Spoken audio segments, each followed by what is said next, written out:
कामंता तारगाव सावलीचे पोट्टे. आज मी चाललो नदीचा पूर पाहायला. आज आमच्या गावामध्ये पहिला पूर आलेला आहे. चला तुम्हाला दाखवतो आमच्या तारगावच्या नदीचा पूर.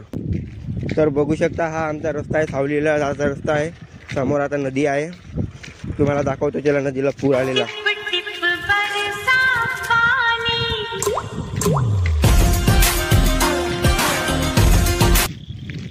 तर गाईस आम्ही आता नदीजवळ पोहोचलेलो आहोत. चला तुम्हाला नदीचा पूर दाखवतो. हे बघू शकता इकडे रस्त्यापर्यंत पण पाणी आलं आहे. आता समोर काय ते पाहू. चला किती पाणी आलंय, कोटपर्यंत आलं आहे. पहा मित्रांनो किती भयंकर पूर आलेला आहे. पुरा रस्ता जाम झालेला आहे. आता इकडे लोक वाट बघून राहिले कधी उतरेल पूर नदीचं म्हणून जायसाठी. आणि हा पूर पण उतरत तर नाही आहे. भयंकर पूर आलेला आहे. आणि तिकडे त्या साईडला लोक पण उभे आहेत, तिकडेचे पण इकडे यासाठी. आणि बघा आपले रोशन भाऊ इकडे व्हिडिओ काढून राहिले. आता त्यांनी रील्स टाकते की स्टोरी टाकतात